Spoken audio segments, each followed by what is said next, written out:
But first, here's a nasty contrast. While Australia is busy weakening itself, overreacting to the coronavirus, destroying its economy, China is trying to exploit that panic.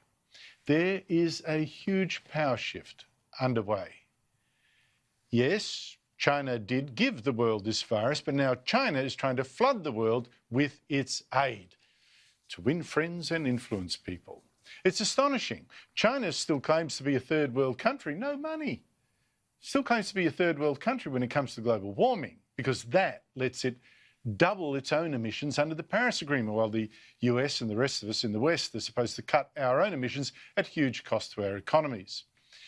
But China is now finding the money to ship lots of aid to the same West to fight the coronavirus, to countries like France and Italy and Spain, and to Albania on the fringe of Europe. It's also sending aid to the Middle East, to Iraq and others, and to other Muslim countries such as Pakistan and Bangladesh. In Africa, China is sending coronavirus aid from Algeria to Zimbabwe, including to Rwanda. But China's aid, that's not the whole story. China doesn't just come with carrots, it comes with a big stick. In Australia, Chinese Ambassador Chen Jingyi has just given a threatening interview to the Financial Review, warning us to back off with our calls for an inquiry, an independent inquiry into just where this virus came from. Now, all that the government here wants to know is where the hell this virus came from, the one that's actually destroying our economy and killing our people. Fair enough question. So, did it really come from a Wuhan seafood market that sold bats when no one can remember actually selling bats? Or did it actually leak from one of two Chinese laboratories in Wuhan? Hey, what a coincidence, working on bat viruses. Let's find out. Independent inquiry. But Ambassador Chen is having none of that talk. He's hinting instead at a deranged theory pushed by China's foreign ministry that this virus might actually have come from America. He said, the fact that the epidemic first broke out in China does not mean the source of the virus originated in China. And the ambassador warned if we don't stop demanding this independent inquiry, Australia could be hit with a trade boycott. I mean, I think in the long term, if the mood is going from bad to worse, and people, I mean, would think, why should we go to such a country? Well, it's not so friendly to China. The tourists, they may have a second thought. The parents of the students would also think it over, whether this place which they found is not so friendly, even hostile, whether it is the best place to send their kids here.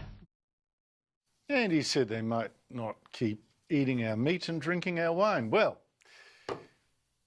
isn't that not incredible? I mean, first China gives us the virus and now sends us a threat.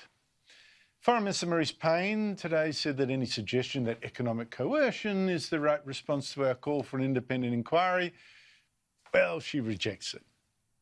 I'd be more blunt. I'd call it blackmail. I'd call it bullying. I mean, this kind of stuff is what you'd expect from the mafia, not a global citizen. I keep telling you, China really is a hostile dictatorship and a threat. Meanwhile, while China is exploiting the virus, Australia seems caught in a blind panic. We're still stuck with crippling bans that are actually making us weaker. And bans that actually risk putting this country into the worst depression since the Great Depression 90 years ago.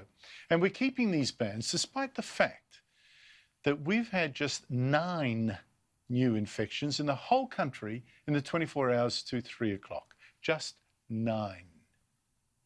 And yet 25 million of us confined to their homes. We're so blinded by fear, we're refusing to see that there is a cheaper and saner way to protect ourselves. I'll show you something mad. Over the weekend, we had police chasing people off several Sydney beaches again, even though a Chinese study of more than 300 outbreaks in China said this virus was overwhelmingly transmitted indoors. It said, we identified only a single outbreak in an outdoor environment.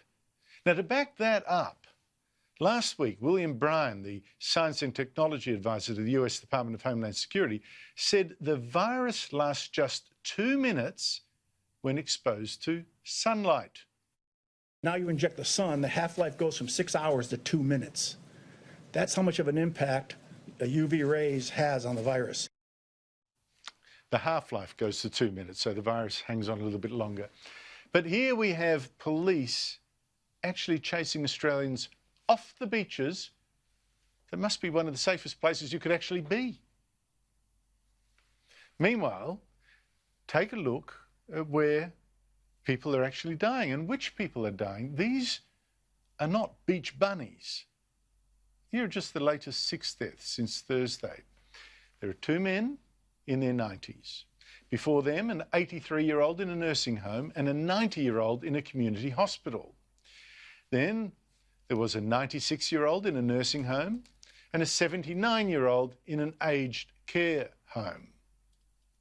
I don't think you would have found them at Bondi Beach a week or 2 ago. In fact, about a quarter of the people who have died caught the virus in a nursing home or in home care or in a hospital, not on a beach. Another third, again, mostly very old, caught it cooped up inside a cruise ship. So we would actually save far more lives if our police were not fighting the virus on the beaches, but in the nursing homes and the hospitals, checking the visitors and staff to make sure they're not infectious and they're keeping their distance where possible. But we're doing it the very, very, very, very expensive way because we're addicted to these bans affecting all of us. We're paralysed now by fear of removing them. The country's meanwhile going broke very fast. China, on the other hand, growing strong. I do not think we're playing this very smart.